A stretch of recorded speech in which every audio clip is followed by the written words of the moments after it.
In 2011, a quiet couple from Colorado disappeared during a weekend camping trip. No car, no clues, no bodies, no goodbye message, no trace. Their fate remained a haunting mystery. 8 years later, a group of geology students stepped into an abandoned uranium mine in the Utah desert and made a discovery that changed everything. A discovery no one was prepared for. Before we dive in, if you're new here, welcome. We're a brand new channel sharing real-life mysteries and emotional true stories that stay with you long after the video ends. If that speaks to you, make sure to hit that subscribe button. It truly means the world to us. Now, let's begin. Sarah Bennett was 26, a pediatric nurse with a calming voice and a love for stillness. She was the kind of woman who captured beauty in silence, not in grand speeches, but in quiet gestures. She adored photography, especially old cameras, and spent weekends printing black and white photos in her tiny Denver apartment. Andrew Miller, 28, was a freelance graphic designer, thoughtful, introverted, a man who carried a sketchbook more often than a phone. His idea of excitement wasn't clubs or crowds. It was watching sunlight pass through canyon rocks or sitting beside Sarah on a porch swing, listening to her breathe. They weren't flashy. They didn't chase Instagram likes or post about their lives. But they had something rare, a shared peace. To their friends, they were the cozy couple. To their families, they were steady, dependable, deeply in love. But what Sarah didn't know was that Andrew had a secret plan he'd been saving for months. And in the bottom of his backpack, beneath a layer of socks and camera batteries, was a small velvet box, a ring. He was going to propose. Not at a restaurant, not in front of people, but under the desert stars, where only the wind, the sand, and her smile would witness it. Just one quiet weekend. That was all they wanted. And that's exactly what they got. Forever. Early May 2011. Denver was just starting to bloom again. Trees shook off their last frost, and the cafes filled with laughter and ice lattes. But Sarah was tired. Not the kind of tired that sleep could fix. The kind that came from giving too much of herself. Night after night, she worked double shifts at the pediatric ward, soothing children who cried through morphine and breathing machines. She smiled through it all, but Andrew knew better. He saw in the way she stared out the window when she thought no one was watching. He wanted to give her peace. And so, he planned a quiet escape. Not to a beach, not to a cabin, but to the wild openness of a Utah desert. A place they'd always talked about but never actually visited. The San Rafael Swell. Remote, vast, untamed. A scar of canyons and silence etched into the earth. It was the kind of place where secrets could breathe, and where Andrew hoped to ask the most important question of his life. He didn't tell her everything. Not about the ring.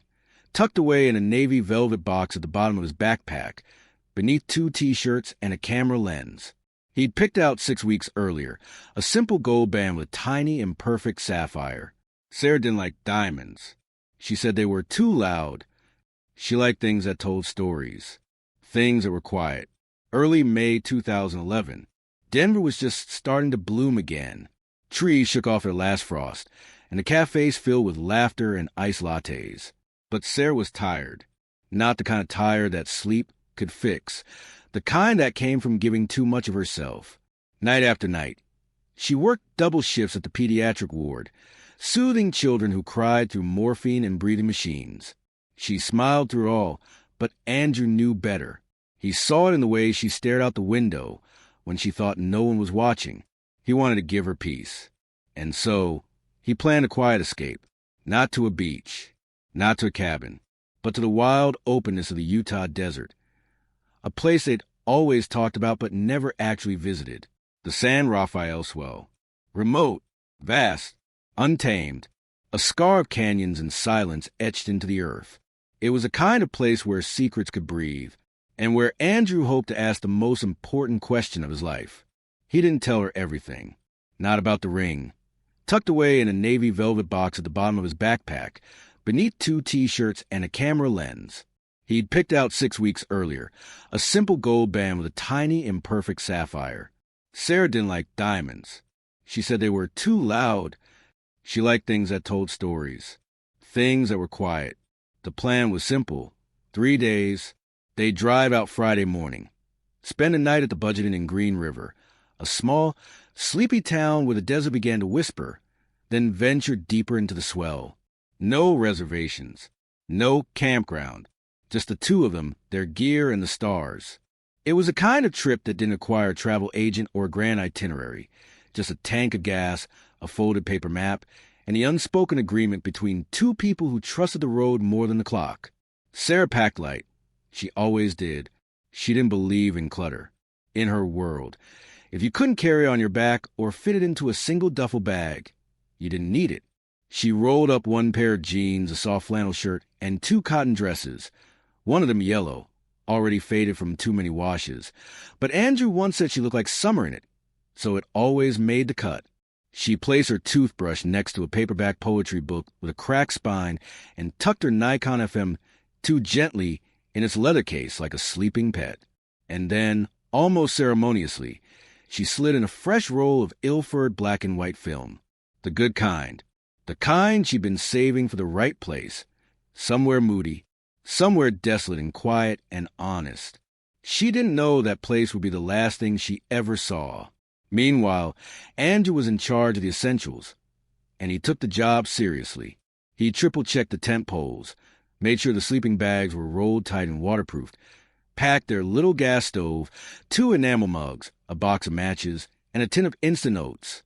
He printed out 3 different topographic maps of Emery County and folded them meticulously, slipping them between the pages of a beat-up travel guide on Utah's Red Desert. And of course, without a word to Sarah, he tucked the tiny navy blue ring box into the smallest pocket of his hiking pack, snug, hidden, waiting. At the very last minute, just before zipping everything closed, he added something extra, a small thermos of her favorite mint lavender tea. She didn't know he'd remembered. She didn't know he'd been saving the last few dried leaves in a jar just for this trip. They set their alarms for 4:30 a.m., but neither of them really slept. Sarah lay awake listening to the cat snort on the windowsill. Andrew stared at the ceiling, heart racing with hope and nerves. Not from fear, but from the magnitude of what he was about to do. At 5:12 a.m., they locked the door to their apartment for the last time. The Subaru Outback hummed gently in the morning cold, headlights casting long pale fingers across the parking lot. Andrew drove. Sarah curled up in the passenger seat, pulling her legs into her chest, hair up in a loose bun. Camera already in her lap. The world was still blue, half asleep, as they merged onto I-70, that long, open artery stretching westward into the unknown. They didn't speak much, and they didn't have to. Instead, they played one of Andrew's old mixtapes, mostly instrumental post-rock, explosions in the sky, a touch of Sigur Rós, and Bon Iver humming quietly through the car's ancient speakers. Sarah rested her head on the window, capturing the first light with blurred photos of telephone poles, grain silos, and empty playgrounds in small towns they'd never visit again. Andrew reached across the center console and gently placed his hand over hers. She smiled without turning her head. There was no tension between them, no last-minute argument, no hesitation. Everything was in motion, and it all felt right. So terribly, tragically right. They arrived in Green River just after 4 p.m. The town looked like it had been paused in the 1970s and never hit play again. One long strip of faded signs, dusty trucks, and motels that hadn't seen fresh paint since the Cold War. But that's what they loved. Sarah rolled down the window and let the desert air wrap around her face. It smelled like heat, old tires, and juniper. They checked into the Budget Inn, a low-slung L-shaped building with rattling air conditioners and pink gravel in the parking lot. The woman at the front desk barely looked up as she slid the key across the counter. Room 107. Sarah grinned when she saw the room. Faded floral comforters, a dusty TV, a faded painting of Monument Valley above the bed. She called it weirdly perfect and immediately snapped 3 photos. One of the bathroom door that didn't close all the way, one appealing sticker on a bedside lamp, and one of Andrew pretending to be horrified by the rust-stained sink. They dropped their bags, then headed out for a short walk around town. Sarah insisted they stop at a diner with a neon cactus sign that flickered in slow pulses. They ordered grilled cheese sandwiches and shared a slice of key lime pie. Andrew barely tasted the food. His mind was spinning, timing every moment. Should he do it now? Should he wait for the campsite? Was a motel too ridiculous? Too offbeat? Or would she love it? She looked beautiful, wind-swept and sun-kissed. Laughing at a joke he didn't hear because he was too busy falling deeper into her. Later that evening, they drove out to the edge of town to watch the sunset. They found a dirt road that led to an overlook above the Green River. The water shimmered gold under the falling sun. Sarah climbed onto the hood of the Subaru with her camera. Andrew stood a few steps behind, hands in his pockets, heart thudding against a velvet box still zipped away. He imagined it. Right there, he'd call her name. She'd turn around. He'd kneel. The sun would hit her hair just right. She'd cry. Maybe. Probably. But he didn't. Not yet. She looked so peaceful, sitting cross-legged with a camera in her lap, whispering to herself about shadows and light. He didn't want to interrupt the moment. The wind picked up. Coyotes howled faintly in the distance. The desert felt vast, endless, like a cathedral made of stone and silence. "Tomorrow," he whispered. "I'll ask her tomorrow." They drove back in the dark. No music this time, just a low hum of tires on gravel and the occasional chirp of crickets brushing against the windshield. Back in room 107, Sarah fell asleep quickly, wrapped in the floral sheets, one arm across her eyes. Andrew lay beside her, staring at the ceiling, fingers resting on the ring box in the side pocket of his backpack. May 13th, 2011. The morning began in gold and silence. The first light of day seeped through the thin motel curtains in room 107, painting stripes across Sarah's cheek as she lay curled beneath the floral blanket. Outside, the town of Green River hadn't stirred yet. The air was still cool, holding on to the final threads of night. Andrew woke first. He didn't move right away. He just watched her breathe, her lips slightly parted, her hand resting over her camera bag, as if even in sleep she needed to keep creating. Eventually, he rose without a sound, laced his boots by the window, and made coffee with the motel's ancient drip machine. The smell brought Sarah out of sleep like a tide, slow and soft. She joined him outside barefoot, her hair messy, cradling the steaming motel mug in both hands. They didn't say much. They didn't need to. Sarah took a few pictures of the neon sign flickering blue, get in, of the parking lot stretching into morning shadow, of Andrew silhouetted against the blank horizon. By 8:15 a.m., they were packed. The tent, sleeping bags, food, gear, everything fit neatly into back of the Subaru. Andrew checked the ring box once more. Still there, still waiting, still sacred. They drove in silence through the skeleton of town. The road signs looked older in the daylight. Gas was $3.42. The wind tugged lazily at the flags outside a convenience store. At 9:46 a.m., a Shell gas station camera caught their final image. Andrew stood at the counter inside, smiling faintly as he handed over a $20 bill and bought a topographic map of Emery County. He asked the cashier if there were any good camping spots off the grid. The woman shrugged. "Just stay out of the mines," she said, only half joking, "and watch for flash floods." Outside, Sarah leaned against the Subaru, flipping through the new map. Her Nikon hung around her neck. She was wearing the yellow dress, the one Andrew always said made her look like sunlight itself. She glanced at the camera once, adjusting her bun. Then she looked back down at the map, tracing something with her finger. Her face was calm, peaceful, no fear, no tension, no sign. A bottle of lemon soda sat on the roof of the car. They got back in. The Subaru pulled away slowly, turning onto the old access road that cut south into the desert. The dust kicked up behind them like a veil, and just like that, they vanished. Friday passed quietly. Sarah's co-workers at the hospital in Denver assumed she was off the grid for the weekend. She had mentioned a short camping trip. Andrew's freelance clients weren't expecting emails. Their families weren't alarmed.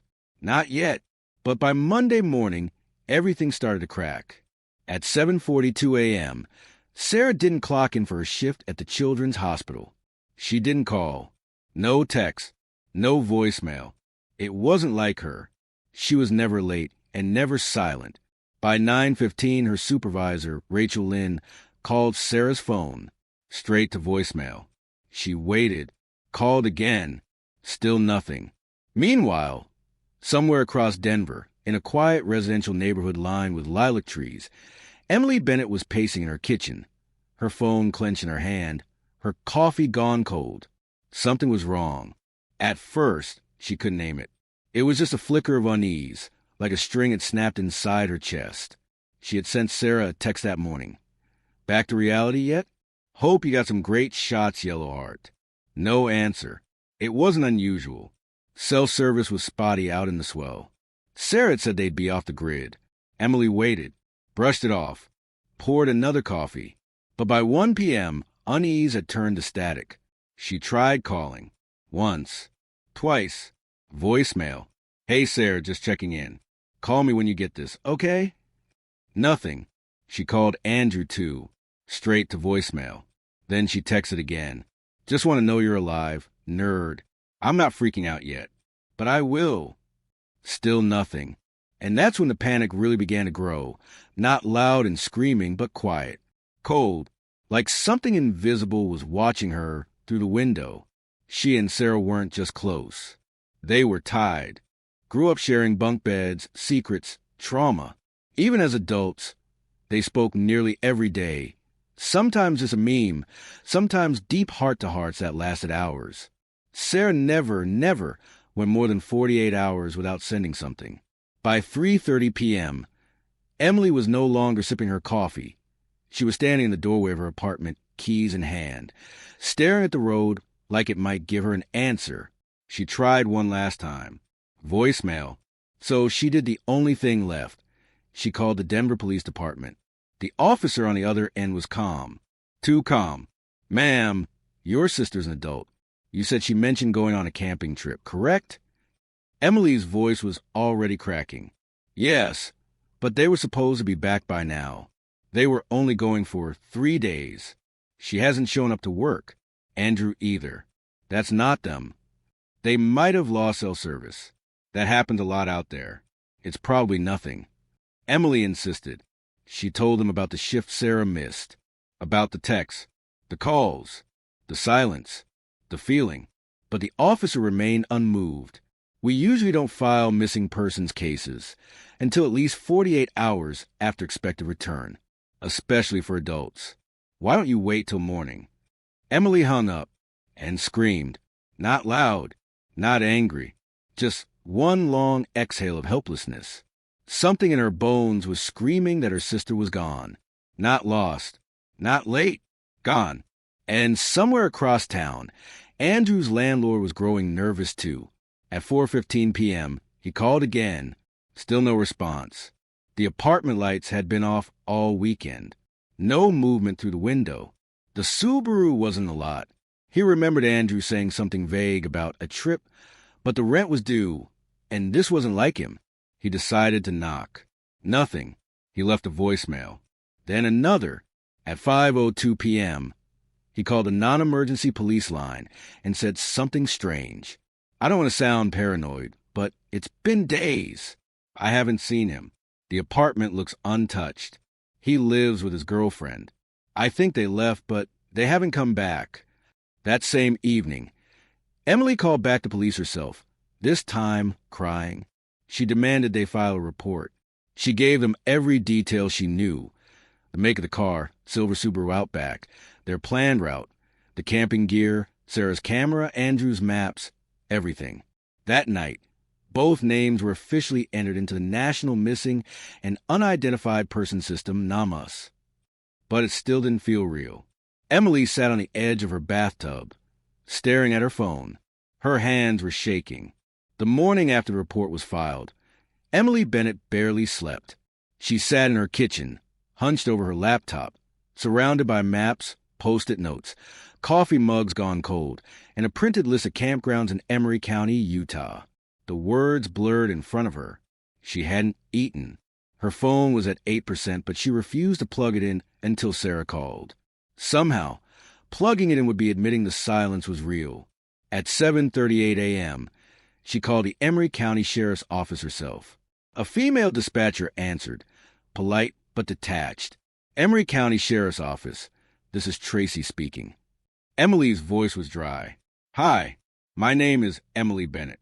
My sister and her boyfriend went missing on Friday. I filed a report with Denver PD yesterday. They were camping in your area, San Rafael Swell. Their names are Sarah Bennett and Andrew Miller. Please, I need someone to help. There was a pause. Okay, ma'am. I do see their names flagged in our system. Let me connect you to a deputy. Minutes felt like hours. Emily could hear her own breath echoing in the phone. A man picked up. Calm voice. Too calm. This is Deputy Kyle Rasmussen. We were informed by Denver about your sister. Look, it's not uncommon for people to lose track of time out there. No cell service, rough roads. They probably just stayed out an extra night. No, Emily snapped. You don't understand. Sarah's responsible. She's a nurse. She had work Monday. Andrew has clients. She never, ever vanishes like this. Something is wrong. There was a pause. Then finally, the deputy's tone shifted slightly. All right, we'll put out a bolo on the vehicle. Subaru Outback, silver, Colorado plates. And I'll alert search and rescue. Just give us a few hours. 2 sheriff's units were dispatched to check the main backcountry access roads leading into San Rafael Swell. A highway patrol officer reviewed CCTV footage from the Green River Shell Station. There they were, timestamp May 13th, 9:46 a.m. Andrew buying a map. Sarah outside, holding her camera. Then gone. No footage after that. No license plate hits. No phone pings. That afternoon, search and rescue teams were activated. Volunteers assembled in the ranger station parking lot with off-road vehicles, GPS units, walkie-talkies, and printed maps. Temperatures reached 102 degrees Fahrenheit. Helicopters were grounded due to gusting winds. Emily flew to Utah that night. She sat by the window the entire flight, eyes wide, staring at the vast orange-black landscape beneath her. Somewhere down there, her sister was waiting. The next day, a press release was issued. Sarah Bennett, 26, and Andrew Miller, 28, were last seen on May 13th at a gas station in Green River, Utah. They are believed to have entered the San Rafael Swell area for camping. Anyone with information is urged to call. It aired on local news. Emily posted it on Facebook, Instagram, Reddit. She called friends, co-workers, former professors, strangers. She started a GoFundMe to support the volunteer searchers and print flyers. In the comments, theories exploded. Check the mines. Could be human trafficking. Aliens probably just ran off together. Check Temple Wash. People get lost there a lot. Why weren't they carrying a spot beacon? She ignored all of it. Instead, she drove to the search base outside Goblin Valley and demanded to join the volunteers. A tall man with a red beard stopped her. Ma'am, this terrain is brutal. If you're not trained, I know this terrain better than you think, she cut. And I know my sister even better. He handed her a vest, a map, and a walkie. She walked all day. Blisters, sunburn, windburn. She screamed Sarah's name into canyons that didn't echo back. She stumbled across old footprints, broken bottles, sun-bleached bones of deer. But no sign, no sound, no camera, no car. Just heat, just wind, just absence. As the search widened, investigators began to hypothesize. Had they set up camp near a mine? Had they entered one of the abandoned uranium shafts, drawn in by curiosity or shelter, and become trapped? Had their vehicle broken down, and they tried to walk for help? Deputy Rasmussen called Emily personally. We found some tire tracks out near Temple Mountain Road, but the sand's too soft. No plates, no debris. So what now? She asked. We're not giving up. We'll bring in dogs tomorrow. We're also pulling aerial satellite data, but it's delayed. How many people are looking? 17 today. We expect 30 this weekend. Some hikers from Salt Lake offer to help. We'll expand the perimeter. Emily's voice trembled. Do you really think they're still out there? The line went quiet. Then, softly, if they are, they're not out there by choice. The days stretched into weeks. The heat broke records at June. And still nothing. No camera. No tire track. No scrap of clothing. No scent trail the dogs could follow. The desert remained mute, as if it swallowed Sarah and Andrew and refused even burp. Search and rescue scaled back operations after day 15. Emily didn't. She stayed. She rented a small trailer outside Green River, printed her own maps, created grids, studied sun angles and canyon shadows like it was a science. Every morning, she hiked until her legs gave out. Every evening, she sat on the roof of the trailer and watched the stars, whispering her sister's name until the sky blinked back at her. Some nights, she'd scream into the void. No one answered. By August 2011, the case was officially labeled inactive but unsolved. The news cycle had moved on. The press no longer called. The volunteers stopped showing up. People stopped asking her how she was doing. Stopped saying, "We're praying for you." Stopped saying, "They'll turn up." Because deep down, everyone knew. They weren't missing anymore. They were gone. The kind of gone that leaves a cold space in your gut, permanent, metallic, echoing. Emily returned to Denver with a box full of Sarah's things. Her favorite cardigan. Her sketchbook. A printed photo of her and Andrew eating tacos in a parking lot.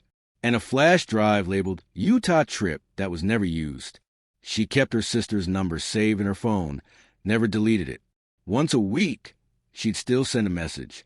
"I miss you. It's raining today. You would have loved the clouds." Delivered, but never read. Over time, the investigation turned cold. Deputy Rasmussen transferred out of Emery County. Sarah and Andrew's case was moved into a shared folder titled Unsolved/Missing Adults, 2011 to 2012. A box with their names sat in the back room of the station, between old DUI files and illegal cattle grazing complaints. Inside were only a few photos, printouts of their credit card transactions, a map with 3 red circles, and a copy of the surveillance still from the Shell station. Sarah in her yellow dress, Andrew inside, both smiling, frozen in time. But Emily didn't freeze. She built a ritual out of her grief. Every May 13th, she drove back to Utah, alone, and hiked into the desert. She brought with her a framed photo of Sarah, a yellow ribbon, a thermos of mint lavender tea, and one handwritten letter. She would tie the ribbon to a branch, leave the photo tucked in the rocks, pour the tea into the sand, and read the letter aloud to the wind. In 2016, she said, "I know you're gone, but I'll keep searching until I find your shadow." In 2018, "Maybe this is my life now, loving someone who disappeared." And in 2019, "This year feels different. I don't know why. The silence has changed shape." She was right, because 3 months later, the desert finally spoke. It was August 17th, 2019, a sweltering Saturday in southern Utah. 3 undergraduate geology students from the University of Utah were conducting a summer field study near Temple Mountain, in the shadow of the swell's rust-colored cliffs. The land was arid, brittle, aching from heat, dotted with relics from forgotten age of uranium dreams. They weren't looking for death. They were cataloging mineral deposits. The map showed an old shaft, Umine number 12, sealed decades ago, but partially reopened after a flash flood in 2018. The entrance gaped like a throat at the edge of a stone hill, surrounded by twisted fencing and warning signs bleached white by the sun. Still they entered. With hard hats, lanterns, and cameras, they stepped into the cold, heavy air of the abandoned mine. The deeper they went, the more the light faded. At around 300 feet in, they turned a corner into a side chamber that hadn't collapsed, not entirely. And that's when they saw them, 2 skeletons, seated side by side on rusted folding chairs, facing the back wall, fully clothed, though time had thinned the fabric to threads. Between them, A shattered lantern, a rusted metal thermos, and on the ground beside one of the chairs, an old camera half buried in dust.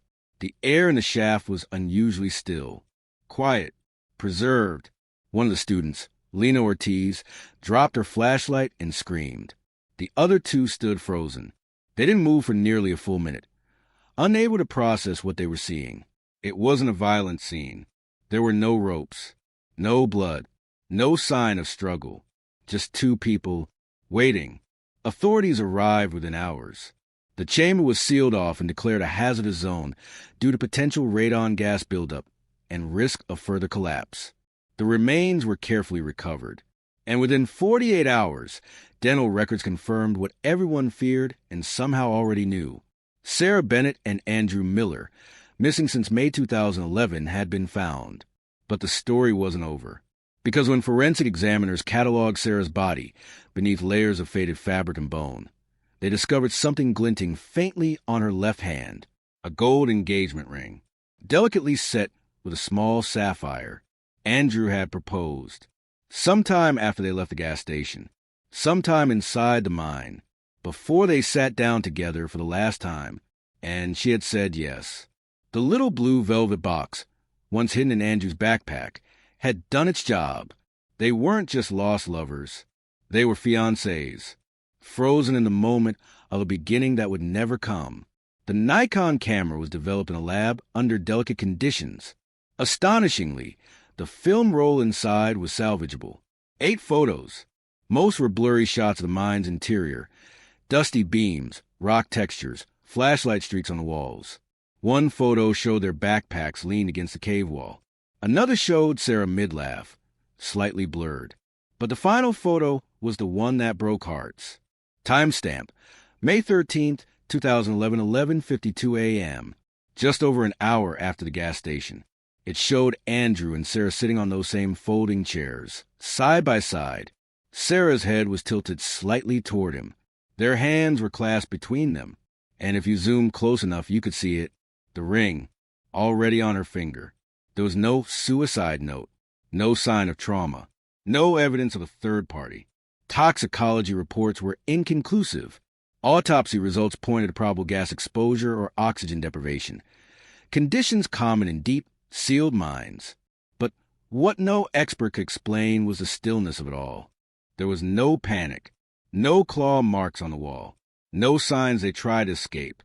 They had simply sat, together, and waited. Detective Laura Martinez, who reopened the case, said quietly in the final report, they weren't running. They weren't afraid. It was calm. It was almost chosen. The mine had finally given up its secret. But one thing was never found. The Subaru Outback they drove into the desert in May 2011 was never recovered. No trace, no parts, no license plate, nothing. Some believe a flood dragged it into a canyon. Others think it's still buried somewhere out there, concealed beneath a dune, sealed in a ravine, camouflaged forever by the desert. Whatever the truth, the land never gave it back. Emily Bennett organized a private ceremony near the site. Just a handful of people. No news crews. No reporters. She placed a framed photo of Sarah in her yellow dress at the base of the stone marker, and beside it, she placed a copy of the final photo. The two of them sitting, hand in hand, with the ring shining softly in the dark. Through tears, she whispered, "You said yes. That's all I need to know. If this story touched you, if it made you pause, made you feel something you can't quite explain, then don't forget to like the video. Subscribe for more true stories, not just about mystery and death, but about love, silence, and the parts of life we often forget to look at. And tell us in the comments, do you think Sarah and Andrew knew they wouldn't make it out? Or did something, or someone, stop them from ever leaving that mine? We read every word you write, because stories like these deserve to be remembered